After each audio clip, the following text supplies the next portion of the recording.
Hello and welcome to my channel. इस video में हम 2019 के मैथ्स के बारे में बात करेंगे। तो चलिए वीडियो शुरू करते हैं।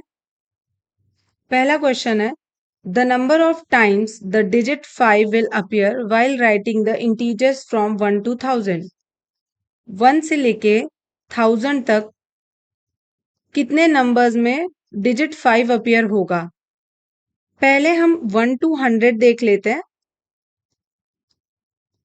1 to 100 में 5 डिजिट अपीयर होगा 20 टाइम्स। इसी तरह 100 से 200 के बीच में भी 20 टाइम्स 5 आएगा। 200 से 300 के बीच में 20 टाइम्स।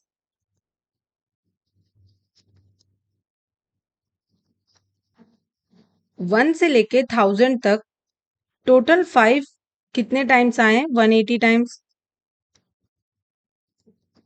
बट यहाँ पे हमने 500 वाला नंबर छोड़ा है। 500 में कितने टाइम्स आएंगे ये प्लस कर लेंगे तो टोटल निकल के आ जाएगा। जो हमने 500 का नंबर छोड़ा है, 500 को जब काउंट करेंगे तो इसमें टोटल 5 120 टाइम्स आएगा। 180 प्लस 120 इज इक्वल टू 300। तो टोटल 300 टाइम्स 5 आएगा 1 से लेके 1000 तक। Next question is, A and B are two heavy steel blocks. If B placed on the top of A, the weight increases by 60%. How much weight will be reduced with the respect to total weight of A and B if B is removed from the top of A? यहाँ पे दो steel blocks है A और B। जब A के top पे B रखा जाता है तो A अपने वेट का 60% इंक्रीज कर जाता है। तो चलिए सॉल्व करते हैं। यहाँ एज्यूम करते हैं कि A होगा 100 kg,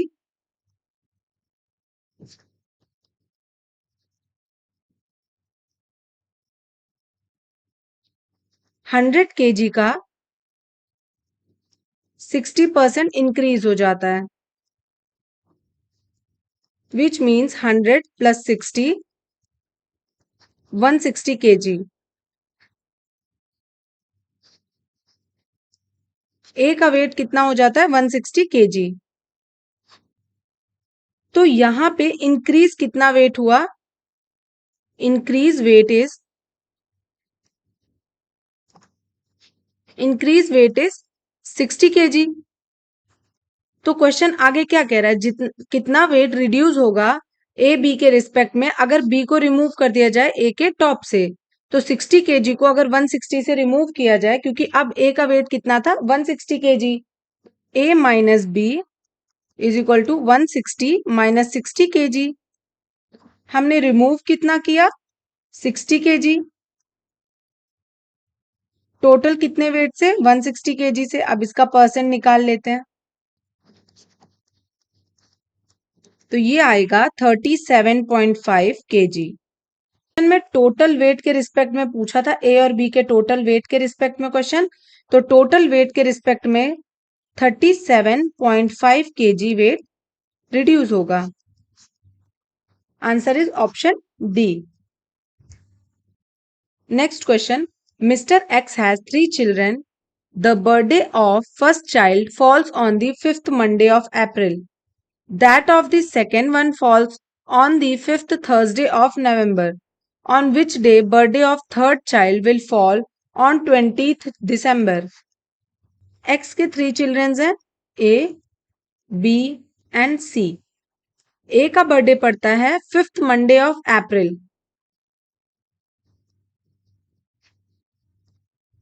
बी का पड़ रहा है 5th Thursday ऑफ नवंबर। 20 दिसंबर को कौन सा डे होगा ये बताना है हमें। अप्रैल, टोटल अप्रैल कितने दिन का होता है? 30 डेज का। अगर 7 से डिवाइड करेंगे तो यहाँ पे 2 ऑड डेज आएंगे। 2 ऑड डेज में हम ये मान लेते हैं कि 30 अप्रैल को 5th मंडे होगा, क्योंकि 5th मंडे के लिए या तो इस वन ऑड डे में होना चाहिए मंडे, या तो यहाँ पे। तो 30 अप्रैल को मंडे रहा होगा, 5th मंडे ऑफ अप्रैल। तो यहां से अप्रैल निकाल लेंगे कि 30 अप्रैल को ए का बर्थडे था। अब 30 अप्रैल से 5th थर्सडे ऑफ नवंबर पता चल जाएगा। अब यहाँ बी का बर्थडे पता करते हैं कि B 5th Thursday of November था। तो अप्रैल तक का तो पता चल गया कि 30 अप्रैल को 5th मंडे होगा, यानी 30 अप्रैल मंडे है। मई, जून, जुलाई, अगस्त, सितंबर एंड अक्टूबर। नवंबर को भी छोड़ देते हैं। मई होता है 31 का, 30, 31, 31, 30 एंड 31। इन सबको जब ऐड करेंगे तो हमें मिलेगा 184 days. 184 days by 7 days, week में 7 डेज होते हैं तो 7 से डिवाइड कर देंगे। यहां पे हमें 2 ऑड डेज मिलेंगे। 2 ऑड डेज का मतलब 29 अक्टूबर तक तो मंडे रहा होगा, 30 को ट्यूसडे हो गया होगा और 31 को वेंसडे हुआ होगा। 2 ऑड डेज का मतलब जितने दिन है उसमें 2 दिन और प्लस कर दिया जाए तो 29 अक्टूबर तक तो मंडे होगा। अब 31 अक्टूबर को हो गया वेंसडे। हमें नवंबर का 5th थर्सडे निकालना है। 1 नवंबर शुरू हुआ है, 1 नवंबर शुरू हुआ है थर्सडे से। जब 1 नवंबर थर्सडे को है तो 8 नवंबर होगा थर्सडे को, उसके बाद होगा 16 नवंबर थर्सडे, नेक्स्ट थर्सडे आएगा 24 को, एंड लास्ट थर्सडे आएगा 30th ऑफ नवंबर को।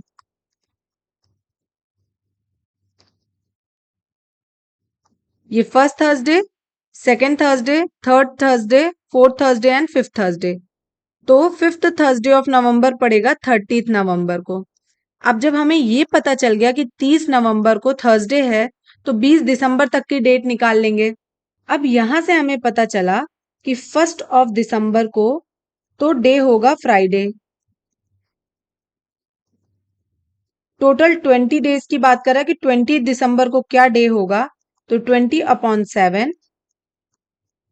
यहां पे हमें 6 ऑड डेज मिला, which means Saturday, Sunday, Monday, Tuesday, Wednesday and Thursday.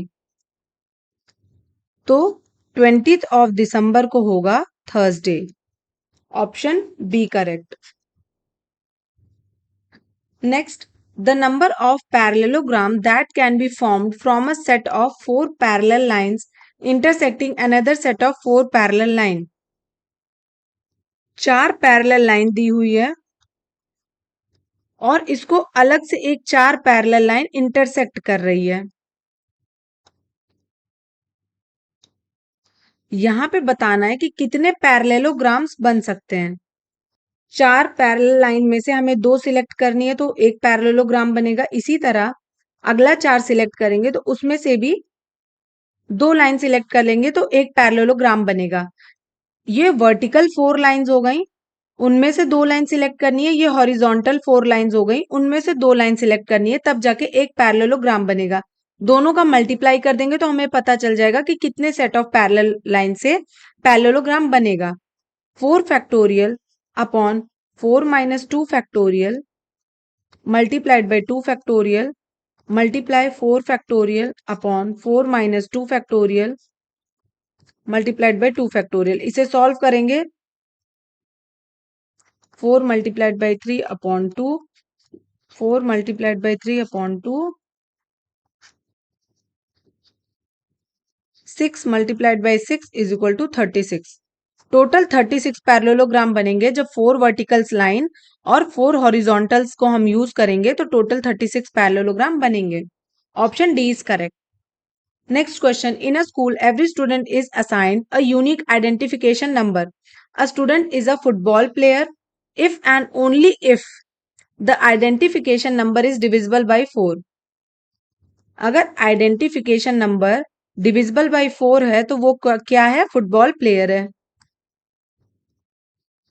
Whereas a student is a cricketer if and only if identification number is divisible by 6. If ID is divisible by 6 तो वो cricketer है। If every number from 1 to 100 is assigned to a student, then how many of them play cricket as well as football? इसमें कुछ नहीं करना है, जो number 4 और 6 में कॉमन होंगे वही बता देना है। 4 के मल्टीपल्स क्या है जो 4 से ही डिवाइड हो, 4, 8, 12, 16, 20, 24, 28, 32, 36, 40,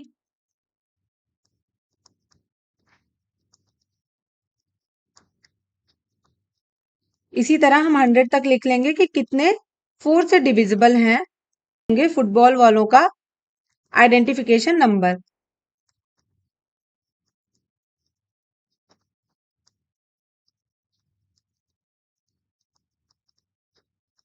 तो इतने नंबर हैं जो 4 से डिविजिबल हैं। यहाँ पे 6 से डिविजिबल देख लेते हैं तो 6, 12, 18, 24, 30, 36, 42, 48, 54, 60, 66, 72, 78, 84, 90 एंड 96। अब इन दोनों में जो कॉमन होगा वो cricket as well as football दोनों खेलता होगा। तो हमें कॉमन कौन कौन से नंबर दिख रहे हैं, 12, 24, 36, 12, 24, 36, 48, 60, 72, 84 एंड 96। तो टोटल 8 स्टूडेंट ऐसे हैं जो फुटबॉल एंड क्रिकेट दोनों खेल रहे हैं। Option B is correct. Question number 6 is when a runner was crossing the 12-kilometer mark, she was informed that she had completed only 80% of the race. How many kilometers was the runner supposed to run in this event? एक runner है जो 12 kilometre तक दौड़ती है तो वो सिर्फ finish line का 80% ही खत्म करती है। तो हमें टोटल बताना है कि टोटल कितना किलोमीटर का रनिंग ट्रैक है, उसको कितना टोटल रन करना था। If 80% is equal to 12 kilometer,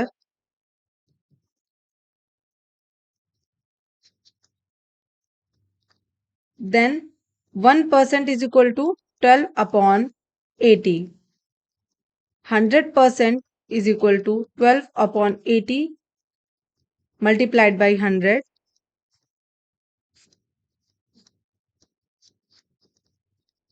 total 15 kilometre, यानी ट्रैक का 100% होगा 15 किलोमीटर। रनर को कितना दौड़ना है, 15 किलोमीटर।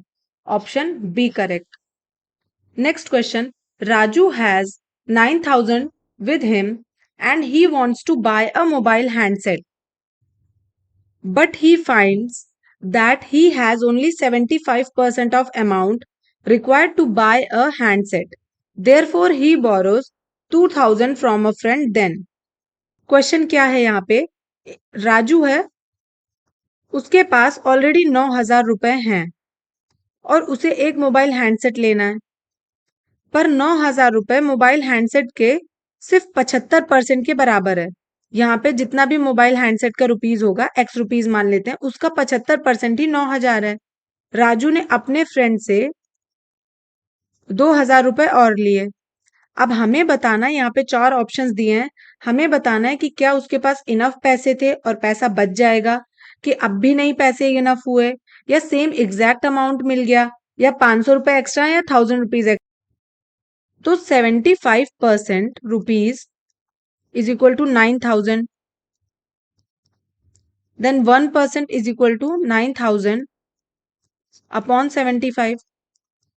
100% अगर मोबाइल सेट लेना है तो उसके पास 100% रुपीज होना चाहिए, which means 9,000 upon 75 multiplied by 100. Total 12,000 rupees का मोबाइल हैंडसेट है और राजू के पास 9,000 खुद के थे और उसने फ्रेंड से भी 2,000 लिया था। राजू के पास इस टाइम है 11,000 रुपीज। तो यहाँ पे राजू के पास 1,000 रुपीज अभी माइनस में है, यानी 1,000 रुपीज कम है मोबाइल हैंडसेट लेने को। तो देखते हैं किस ऑप्शन में ये है। तो ऑप्शन ए करेक्ट होगा, Raju still does not have enough amount to buy a handset. अब भी राजू के पास उतना पैसा नहीं है कि वो हैंडसेट खरीद सके, उसके पास अभी 1,000 रुपए कम है। तो option A is correct. Next question, in 2002 Minu's age was 1/3 of age of Mira, whereas in 2010 Minu's age was half the age of Mira. What is Minu's year of birth?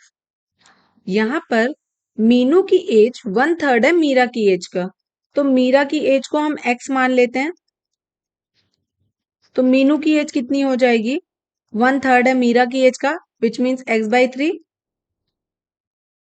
ये 2002 में है इनकी एज। 8 साल बाद यानी 2010 में, तो दोनों की एज में 8 प्लस होगा। x + 8 = x/3 + 8। Meenu's age was half the age of Meera. जो मीनू की एज है वो मीरा की एज की हाफ हो जाएगी। तो यहां पे आएगा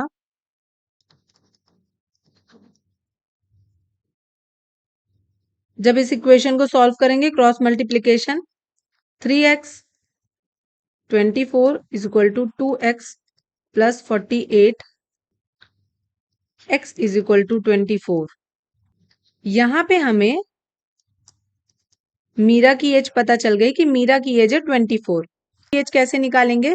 मीरा की एज का 1/3 था मीनू का एज, तो मीनू की एज है 8 इयर्स इन 2002।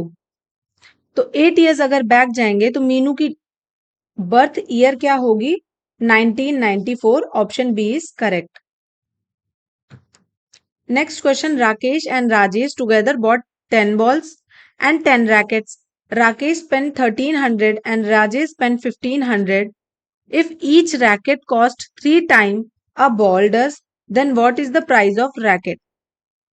क्वेश्चन में यहाँ क्या बताया गया है कि जो रैकेट की कॉस्ट है वो बॉल के कॉस्ट का 3 गुना है, यानी एक रैकेट 3 बॉल के प्राइस का मिलता है। राकेश और राजेश ने मिलके 10 बॉल और 10 रैकेट ली हैं।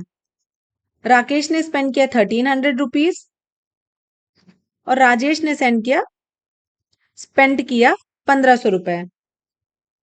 तो टोटल इन्होंने 10 रैकेट प्लस 10 बॉल खरीदने में टोटल स्पेंड किया इन्होंने 2,800 rupees. And 1 racket is equal to 3 ball, then 10 racket is equal to 30 ball. 30 ball plus 10 ball is equal to 2,800. 40 balls is equal to 2,800. Ball is equal to 28 upon 40.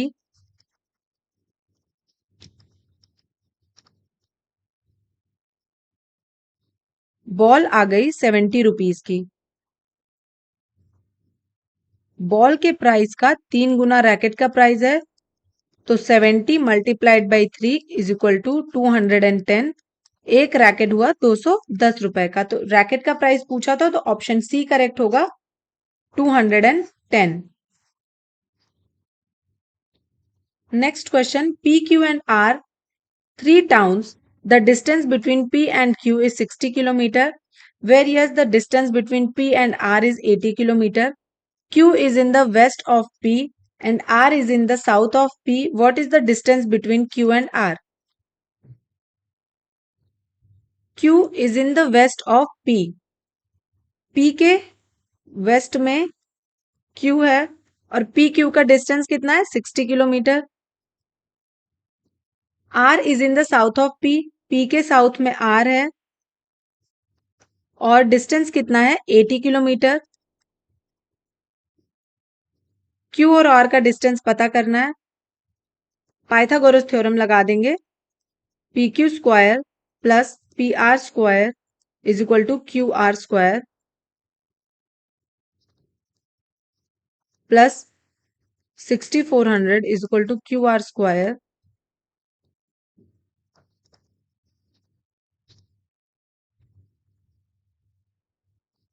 Q R square Q R is equal to 100। Option D is correct. Next question. All member of a club went to Mumbai and stay in hotel. On the first day, 80% went for shopping, 50% went for sightseeing, and whereas 10% took rest in hotel. Which of the following conclusion can be drawn from the above data? बताना है कि कौन सा conclusion निकल के आएगा। एक club के मेंबर्स हैं जिसमें से 80% चले गए शॉपिंग करने, 50% साइट सीइंग पे एंड 10% होटल में रेस्ट कर रहे हैं।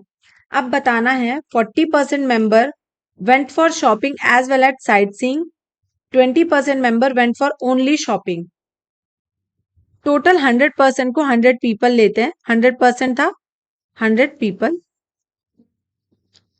10% रेस्ट कर रहे हैं विच मीन्स 10 पीपल होंगे। 10 पीपल होंगे जो रेस्ट कर रहे होंगे,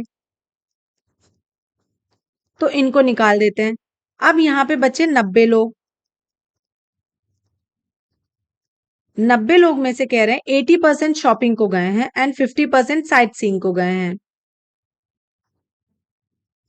अगर यहाँ पे फर्स्ट कंक्लूजन देखें तो 40% member went for shopping as well as sightseeing. 40 लोगों को कॉमन ले लेते हैं, तो यहाँ पे शॉपिंग पे कितने लोग गए, टोटल 80% गए थे, विच मीन्स यहाँ पे अब बच्चे शॉपिंग के लिए 40% यानी 40 पीपल, और साइट सीइंग के लिए गए थे 50%, यहाँ पे बचे 10% यानी 10 पीपल। तो टोटल ये कितना होगा 40 40 80 एंड 90% हो गया विच मीन्स 90 पीपल। तो 40 लोग ऐसे कॉमन होंगे जो शॉपिंग के साथ साथ साइट सीइंग पे भी जाएंगे, तो ऑप्शन ए करेक्ट होगा। 20% member went for only shopping. Only shopping के लिए कितने परसेंट गए 40%, तो option B cancel out. Only one is correct, option A is correct. Question number 12 is the ratio of two-digit natural number to the number formed by reversing its digit is 4:7. The number such pair is, दो digit का natural number है, एक natural number जो number formed हुआ है, एक उसका reversing digit करके फॉर्म हुआ नंबर है, उनका रेशियो दिया हुआ है 4:7। यहाँ पे दो डिजिट का कोई नंबर ले लेते हैं 10x प्लस y। अब इसको रिवर्स करके एक सेकंड नंबर बनाना है डिजिट को रिवर्स करके, तो 10y प्लस x हो जाएगा। इन दोनों का रेशियो गिवन है 4/7। क्रॉस मल्टीप्लीकेशन कर लेंगे। 70x plus 7y is equal to 40y plus 4x। 70x minus 4x is equal to 40y minus 7y। 66x is equal to 33y। x upon y is equal to हो जाएगा 33/66। x upon y is equal to 1/2। यहाँ पे निकल के आया y is equal to 2x। y की जो भी वैल्यू होगी 2x के बराबर होगी। नेचुरल नंबर की बात कर रहा है क्वेश्चन, तो नेचुरल नंबर्स होते हैं 1 to 9। अगर x की वैल्यू हम 1 रखें तो y कितना होगा 2। x की वैल्यू 2 रखें तो y होगा 4।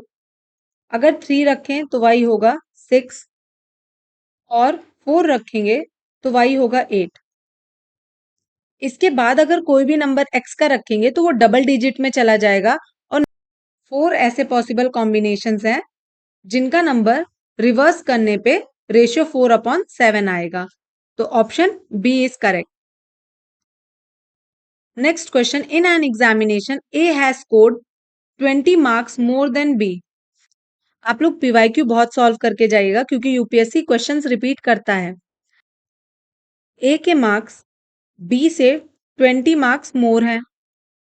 एक इक्वेशन तो हमें ये मिल गया। If B has scored 5% less marks than A, अगर ए का 100% माने तो बी ने ए से 5% लेस स्कोर किया, यानी 95% स्कोर किया होगा। Then if B has scored 5% less than A से 5% लेस स्कोर किया है बी ने। यहां पे सॉल्व करेंगे तो b इज इक्वल टू आएगा 19a अपॉन 20, क्रॉस मल्टीप्लाई कर दें तो 20b is equal to 19a,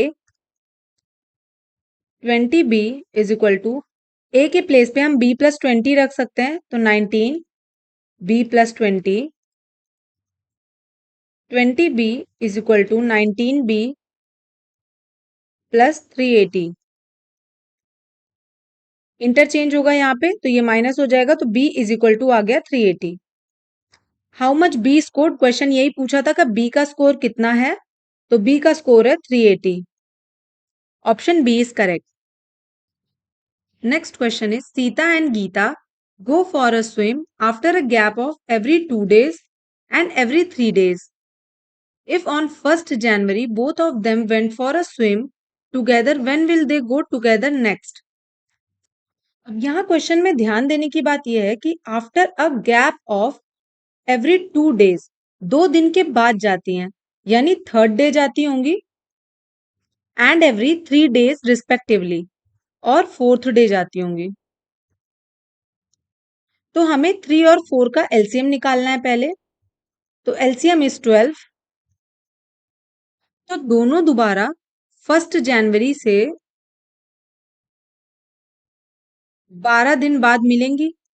1st जनवरी से 12 दिन बाद मीन्स 13 ऑफ जनवरी को दोनों फिर से स्विम करने जाएंगी, तो option D is correct. Next, X Y and Z are 3 contestants in a race of 1000 meter. Assume that all run with a different uniform speed. X gives Y a start of 40 meter and X gives Z a start of 64 meter. If Y and Z were to compete in a race of 1000 meter, how many meters start will Y give to Z? Question is कि एक 1000 metre की race हो रही है जिसमें X तो 1000 metre से दौड़ रहा है, बट X से Y 40 मीटर आगे है, मतलब y तो है 960 पे, और x से z 64 मीटर आगे है, z है 936 मीटर पे। अब क्वेश्चन हमसे क्या पूछा, how many meter start will y give to z। y और z के बीच में डिफरेंस देखें तो डिफरेंस है 24 मीटर का, बट हमें y के प्रोस्पेक्टस में निकालना है कि y z को कितने मीटर का स्टार्ट देता, तो 24 मीटर का गैप है, 960 वाई की प्लेसमेंट है, और 1000 मीटर का टोटल ट्रैक है। जब इसे हम सॉल्व करेंगे तो ये आएगा 25 मीटर, तो वाई जेड को स्टार्ट देगा 25 मीटर का, option B is correct.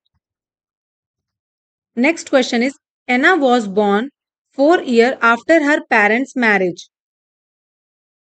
Her mother is 3 years younger than her father and 24 years older than Anna, who is 13 years old. At what age did Anna's father get married? Question में हमें एना की present as the हुई है, mother father से 3 years younger है ये बताया गया है, और मदर की एज एना की एज से 24 years ज्यादा है ये भी बताया गया है। यहाँ पे एना की प्रेजेंट एज गिवन है 13 years, और मदर की एज क्या है, एना की एज से 24 years ज्यादा, तो मदर की एज कितनी हो जाएगी 13 + 24, प्रेजेंट में मदर की एज है 37 years, और मदर फादर से 3 years यंगर है, विच मीन फादर मदर से 3 साल बड़े होंगे, ओल्डर होंगे, तो 37 + 3 प्रेजेंट एज ऑफ फादर भी निकल के आ गई 40 ईयर्स। और क्वेश्चन में कहा गया जब फादर की मैरिज हुई थी, क्योंकि फादर के मैरिज के टाइम की एज पूछा है, उनके मैरिज के 4 साल बाद एना हुई थी, तो एना प्रेजेंट एज कितनी है? 13 ईयर। और मैरिज के 4 साल बाद हुई थी तो वो भी 4 ईयर्स ऐड हो जाएगा, यानी फादर की एज से अगर हम 17 ईयर्स माइनस कर दें तो हमें फादर के मैरिज के टाइम की एज पता चल जाएगी। तो 40 years minus 17 years is equal to 23 years. उस टाइम फादर की एज रही होगी 23 ईयर्स जब उनकी मैरिज हुई होगी। तो option B is correct. Next question, Rakesh had money to buy 8 mobile handset of a specific company, but the retailer offered very good discount on that particular handset. Rakesh could buy 10 mobile handset with the amount he had. What was the discount the retailer offered? Rakesh के पास इतना पैसा था कि वो 8 mobile ले सकता था, but offer ऐसा आया कि आप उस पैसे में आप 10 मोबाइल ले सकते हैं।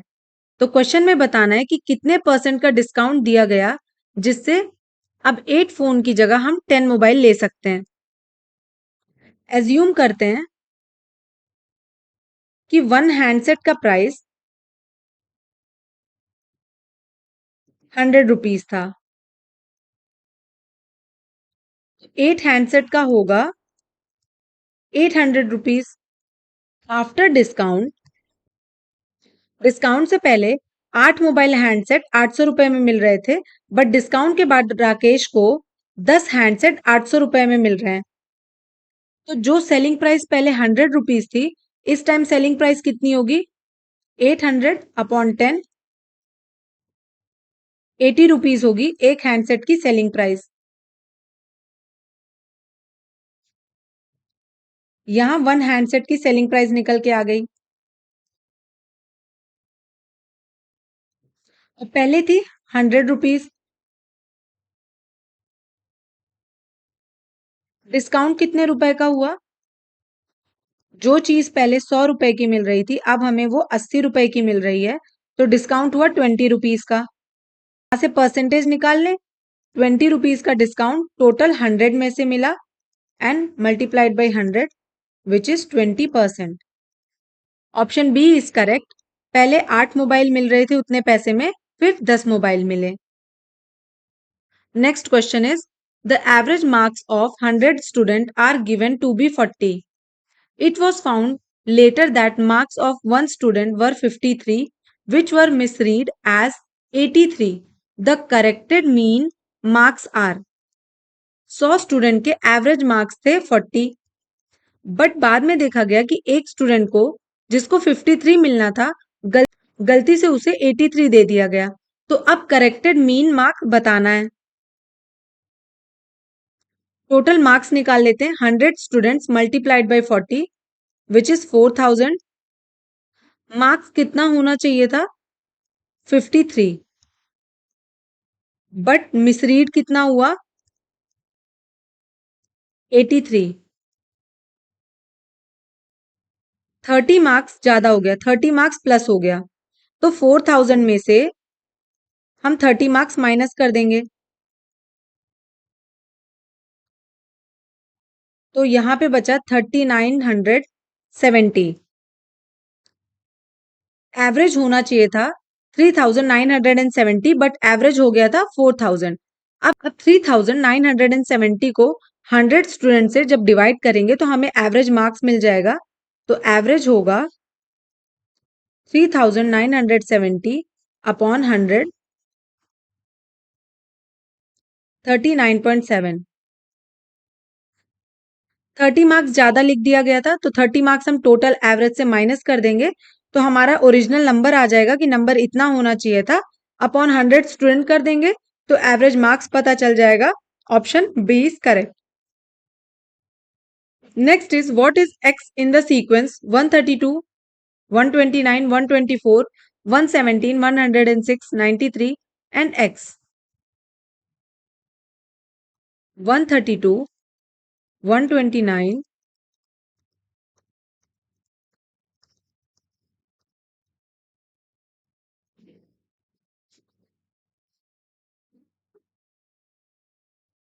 132 माइनस 3 करेंगे 129, -5 124, -7 117,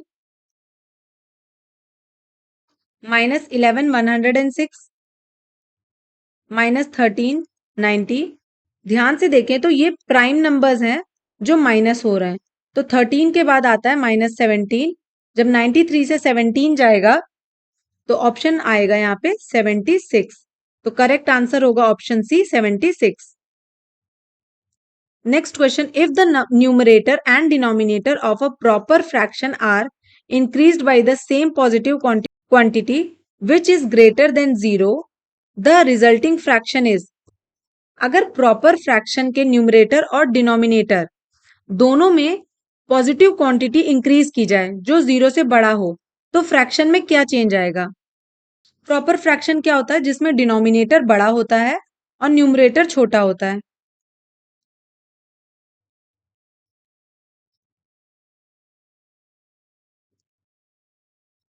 इसे हम प्रॉपर फ्रैक्शन कहते हैं। अब यहां कंसीडर करते हैं, एग्जाम्पल ले लेते हैं 1/2 का। न्यूमरेटर छोटा है 1/2 का, न्यूमरेटर छोटा है, डिनोमिनेटर बड़ा है। कोई भी पॉजिटिव क्वांटिटी ऐड करनी है तो यहाँ 2 प्लस कर लेते हैं, हो जाएगा 3/4। जो नया फ्रैक्शन बनेगा वो बनेगा 3/4। अब 4 ऑप्शन दिए हैं, बताना है always less than original fraction, always greater than original fraction, always equal to the original fraction, such that nothing can be claim definitely. अगर हम पहले फ्रैक्शन को देखें तो पहला हमारा फ्रैक्शन क्या था 1/2 जो कि है 50%। सेकेंड फ्रैक्शन जो नया फ्रैक्शन बना वो है 3/4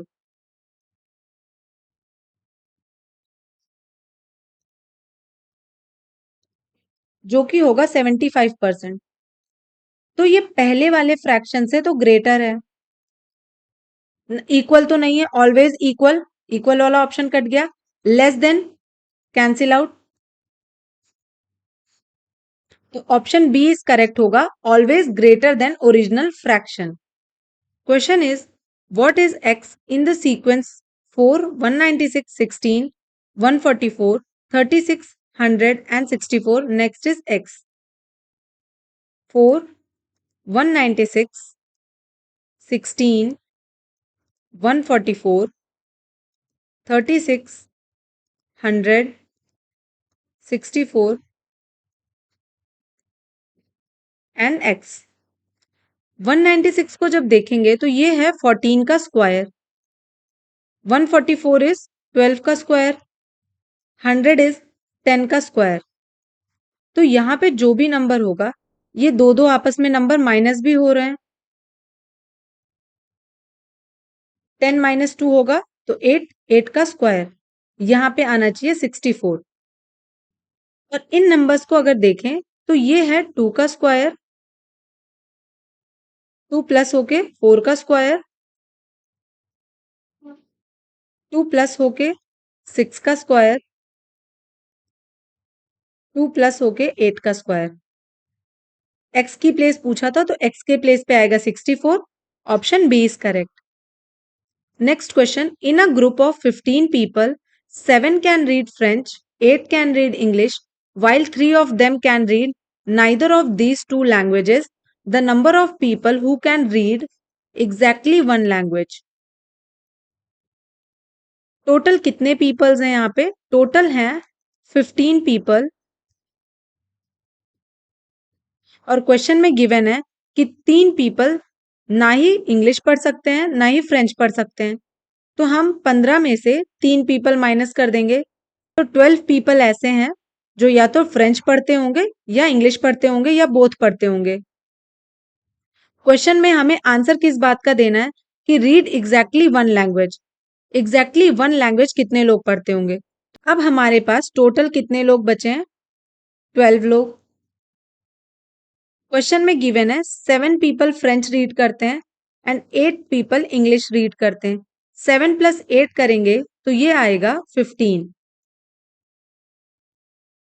बट हमारे पास यहाँ पे अभी एग्जैक्ट 12 लोग ही हैं, तो इसका मतलब 3 लोग ऐसे हैं जो कॉमन होंगे, इंग्लिश और फ्रेंच दोनों रीड करते होंगे।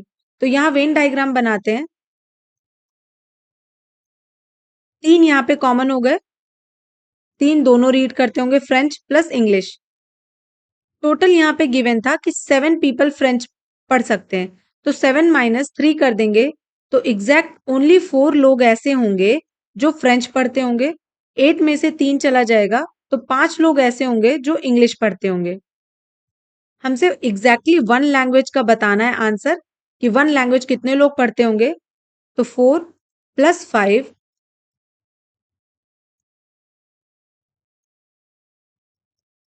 Is equal to 9। Option B is correct.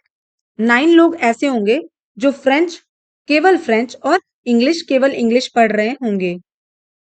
Next question, a printer numbers the pages of book starting 1 and uses 3089 digit. एक बुक प्रिंट होती है जिसपे 1 से लेके सारे नंबर पढ़ते हैं और टोटल नंबर का सम दिया हुआ है कि 3089 डिजिट हैं उसमें। How many pages does the book have. अब बताना है कि बुक में कितने पेजेस हो गए। 1 से लेके जब 9 डिजिट छपेगा, ये सिंगल डिजिट नंबर है, तो टोटल होंगे 9 डिजिट। 10 से लेके 99 तक छपेगा, तो यहाँ पे टोटल डिजिट हो गए 90 और सब में डबल डिजिट है तो हम 2 से मल्टीप्लाई कर देंगे तो 180 डिजिट हो गया। 100 टू 999 में 900 डिजिट होंगे जो सिंगल, टोटल ये 900 नंबर होंगे। 100 101 ऐसे करते करते 999 तक ये 900 नंबर्स हैं। इसमें टोटल कितने डिजिट के ये नंबर है, 3 डिजिट के, तो 3 से मल्टीप्लाई कर देंगे तो ये आ जाएगा 2700 डिजिट। इन सारे डिजिट को प्लस करके देखते हैं कि कितने डिजिट हुए। तो 2700 plus 180 plus 9 digit is equal to 2889। जब इसे 3089 से माइनस करेंगे तो अब भी हमारे पास 200 डिजिट बचे हुए हैं। 200 डिजिट कैसे पूरा करेंगे। 999 पेजेस तो हमने ले रखे हैं, अब नेक्स्ट पेज होगा 1000 का। 1000 में होते हैं 4 डिजिट, तो यहाँ पे कितने पेजेस लिए जाएं जिनको मल्टीप्लाई करने पे 200 डिजिट कंप्लीट हो जाए। तो अगर 1000 से लेके 1049 तक करेंगे, अगर 139 पेजेस तक करेंगे तो टोटल यहाँ हो गया 50 पेज। 50 को 4 डिजिट से मल्टीप्लाई करेंगे तो ये आता है 200 डिजिट।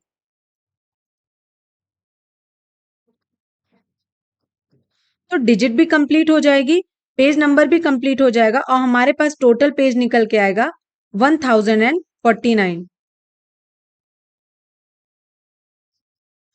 टोटल 1049 पेजेस होंगे जिनके डिजिट को अगर सम करेंगे तो उनके डिजिट आएंगे 3089। हमें डिजिट बताना था कि कितने डिजिट यूज हुए हैं। Option C is correct. Next, a family has 2 children along with their parents. The average of the weight of children and their mother is 50 kg. The average of the weight of children and their father is 52 kg. If the weight of the father is 60 kg, then what is the weight of the mother? यहाँ पे mother plus father plus 2 children का average weight दिया गया है। Mother plus 2 children का average weight दिया गया है 50 kg। फादर प्लस 2 चिल्ड्रन का एवरेज वेट दिया गया है 52 kg और फादर का वेट दिया गया है 60 kg। अगर हम इस इक्वेशन को सॉल्व करें, father plus 2c is equal to 52 kg, हम इन तीनों का अगर टोटल वेट निकालें तो father plus 2 children is equal to 52 multiplied by 3। Father का वेट कितना दिया गया 60 kg plus 2c is equal to 156। 2c is equal to 96। 2c is equal to आ गया 96, यानी दो चिल्ड्रन का वेट होगा 96। अब यहाँ पे हमें मदर का वेट बताना है, तो इस इक्वेशन पे रख देते हैं, मदर वाले इक्वेशन पे m plus 2c is equal to 50 multiplied by 3, क्योंकि टोटल ये 3 लोग हैं तो 3 से मल्टीप्लाई हो जाएगा एवरेज वेट। m प्लस 96 है 2c की value is equal to 150। m is equal to 150 minus 96 जो होगा 54 kg। तो मदर का वेट कितना आ गया 54 kg। Option D is correct. Next is suppose you have sufficient amount of rupee currency in three denomination 1 rupee, 10 and 50. In how many different way can you pay a bill of 107? इस तरह का question हमने previously भी solve किया है, cricket के base पे आया था कि 25 रन एग्जैक्टली कैसे बनेंगे। तो टोटल पे कितना करना है हमें 107। तो हाईएस्ट डिनोमिनेशन लेंगे 50 रुपीज का, हाईएस्ट हम कितना यूज कर सकते हैं 2 नोट। उसके बाद हम 1 रुपीज के डिनोमिनेशन में पे कर देंगे, ये 1 रुपीज के डिनोमिनेशन में पे कर देंगे यहाँ पे। ये हो गया एक केस। इतने तरीके से कर सकते हैं ना, डिफरेंट वेज बताना है, या तो रुपीज का 1 नोट यूज करें और बाकी 10 नोट के डिनोमिनेशन को कितने बार यूज कर सकते हैं, यहाँ पे हाईएस्ट से लेके लोएस्ट यूज करेंगे। ज्यादा से ज्यादा 5 बार यूज कर सकते हैं, या 4 बार, 3 बार, 2 बार, 1 बार, या 0। सारा 1 रुपीज के डिनोमिनेशन में 50 रुपीज पे करने के बाद कर दें। तो यहाँ पे कितने केसेस बने 1 2 3 4 5 6 cases.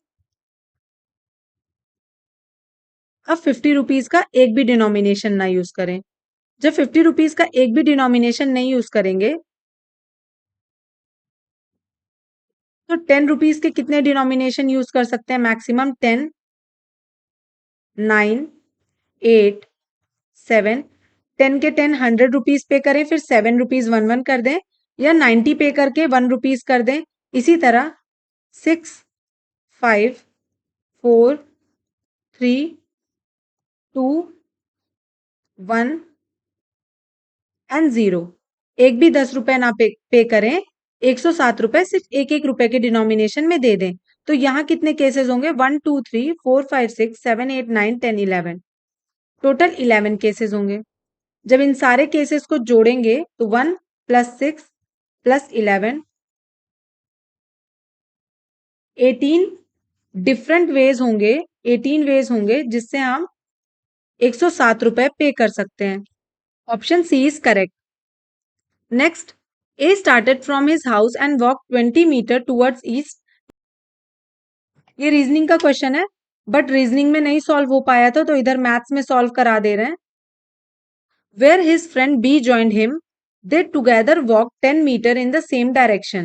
Then A turned left while B turned right and traveled 2 meter and 8 meter respectively. Again B turned left to travel 4 meter followed by F 5 meter to his right to reach his office. A turned right and traveled 12 meter to reach his office. What is the shortest distance between two offices? A ने journey start की और east में 20 metre चला। अब यहां उसको B join कर लिया, 10 मीटर ये लोग और ईस्ट की तरफ चले। ए एंड बी दोनों अब यहां पे हैं। ए अपने लेफ्ट टर्न हो गया, 2 मीटर ट्रेवल किया। बी अपने लेफ्ट टर्न होके 8 मीटर ट्रेवल किए। Again B turn left and travel 4 meter. B फिर ट्रेवल की लेफ्ट मुड़ के 4 मीटर एंड देन राइट मुड़ के 5 मीटर, फिर ऑफिस पहुंच गए। 5 मीटर राइट, देन यहाँ पे बी का ऑफिस है।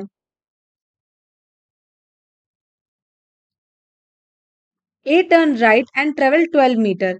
ए यहां से राइट मुड़ता है और 12 मीटर चलता है और अपने ऑफिस पहुंच जाता है। ये ए का ऑफिस हो गया। अब दोनों के बीच में शॉर्टेस्ट डिस्टेंस बतानी है। ये बी का ऑफिस है, ये ए का ऑफिस है। शॉर्टेस्ट डिस्टेंस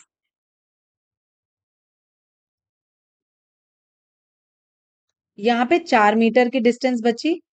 ये टोटल हो गया 10 एंड 5 15 मीटर। पाइथागोरस थ्योरम लगा देंगे। 15 square plus 4 square is equal to A B square. जो डिस्टेंस पूछा है वो हाइपोटेनस है। 225 plus 16 is equal to A B square. 289 is equal to A B square. A B is equal to 17। Shortest distance होगी 17 meter की। Option B is correct. Next, which year has the same calendar as that of 2009?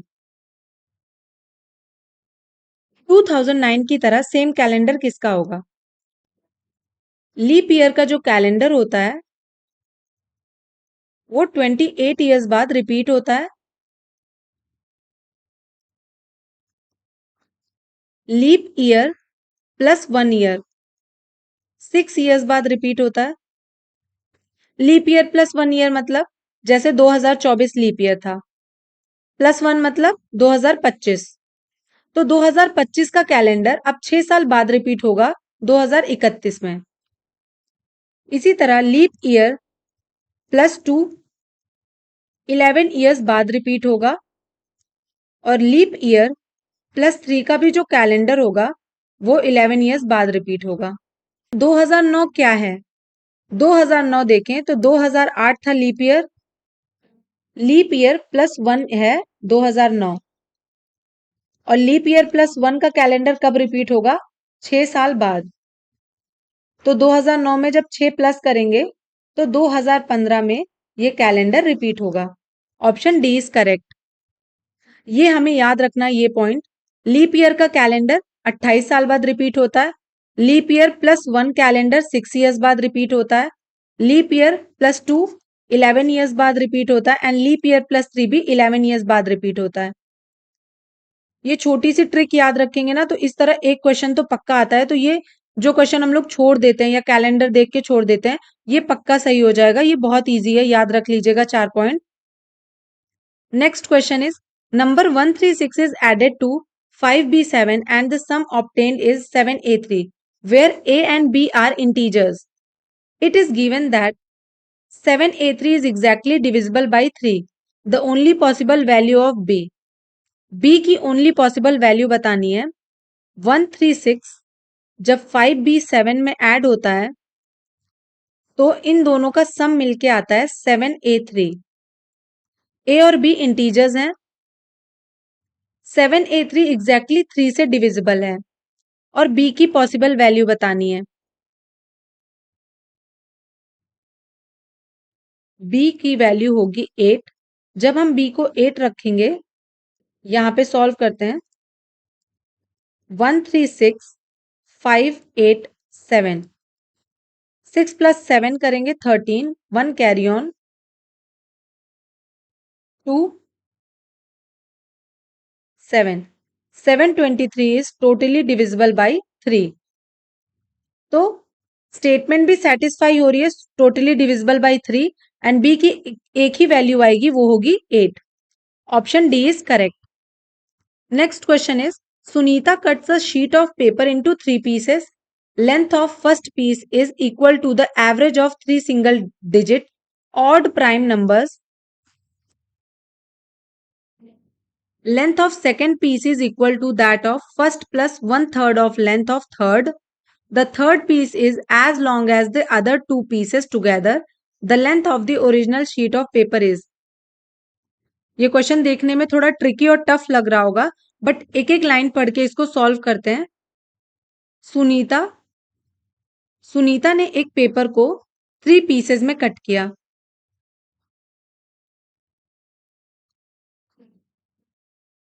जो पहले piece का length है वो 3 single digit के odd prime numbers के average के बराबर है। तो पहले तो हम 3 सिंगल डिजिट का ऑड प्राइम नंबर ढूंढ लेंगे। प्राइम नंबर क्या होता है? प्राइम नंबर 2, 3, 5, 7, इसके बाद 11 आ जाएगा। हमें सिंगल डिजिट का चाहिए क्योंकि क्वेश्चन में बोला गया है single digit odd prime number. अब यहाँ पे 2 को कैंसिल कर देंगे क्योंकि 2 इवन है, तो हमारे पास 3 ही नंबर बच जाते हैं, 3, 5 एंड 7। तो फर्स्ट पीस जो है वो इक्वल है average of 3 single digit prime numbers. तो 3 सिंगल डिजिट का एवरेज निकाल लेंगे। 3 प्लस 5 प्लस 7 अपॉन 3, 15 अपॉन 3, तो वैल्यू आएगी 5। 3 single digit odd prime number के एवरेज की वैल्यू आएगी 5, विच मीन्स जो फर्स्ट पेपर है उसकी लेंथ है 5 यूनिट। अब यहाँ पे लेंथ ऑफ सेकेंड पीस का क्या दिया है? Second piece is equal to that first plus 1/3 of third length. अगर हम फर्स्ट पीस को ए माने, सेकेंड को बी एंड थर्ड को सी, जो सेकेंड पीस ऑफ पेपर है वो first paper A plus third paper हो गया सी, उसके 1/3 के बराबर है, which means second paper is A plus C by 3। The third piece is as long as the other 2 pieces together. और जो थर्ड पेपर है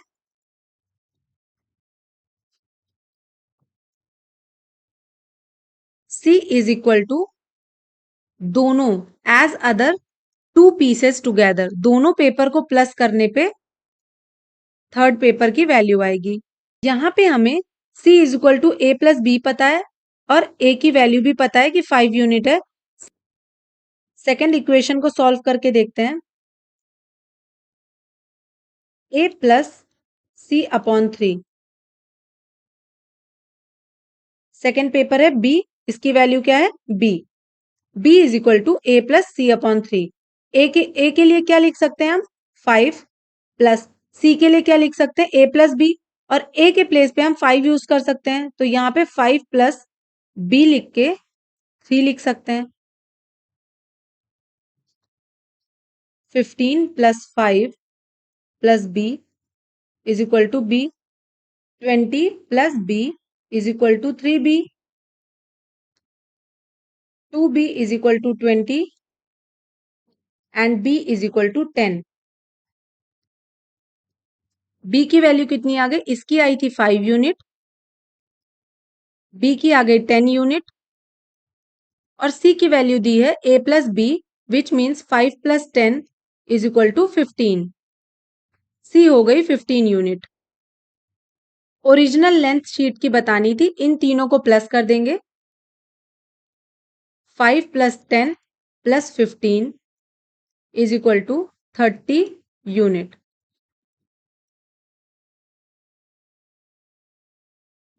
option D is correct. I hope ये क्वेश्चन सबको समझ में आया होगा। अगर नहीं समझ में आया होगा तो प्लीज आप कमेंट में बता दीजिएगा। 29 नंबर क्वेश्चन, इसको मैं एक सेपरेट वीडियो इसका बना दूंगी। Next question is an 8 digit number 4252746b leaves remainder 0 when divided by 3, how many values of b are possible? यहाँ पे b की कितनी वैल्यू पॉसिबल होगी कि जब उसे 3 से डिवाइड किया जाए तो रिमाइंडर 0 होगा। 3 का डिविजिबिलिटी रूल पता है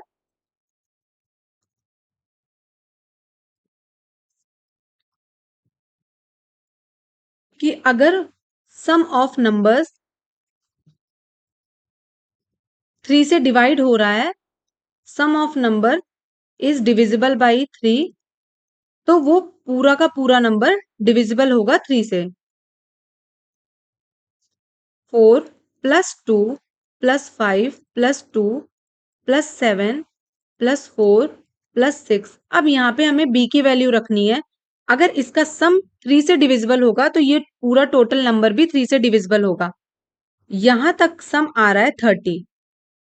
तो 30 में अगर b की वैल्यू हम एक बार रखें 3, 33 3 से डिविजिबल है। फिर 30 में b की वैल्यू रख दें 6, 36 3 से डिविजिबल है। अब b की वैल्यू रख दें 9, 39 3 से डिविजिबल है। एंड b की वैल्यू एक रख दें 0, तो 30 आएगा, ये भी 3 से डिविजिबल है। तो टोटल ऐसे 4 डिजिट होंगे जिनको b के प्लेस पे रखने पे जब 3 से डिवाइड करेंगे तो रिमाइंडर आएगा 0। Option C is correct. तो यहाँ पे 2019 का सारा मैथ्स का क्वेश्चन खत्म होता है। मिलते हैं नेक्स्ट वीडियो में। Thank you for watching my video. अगर वीडियो अच्छी लग रही हो तो please do like share and subscribe.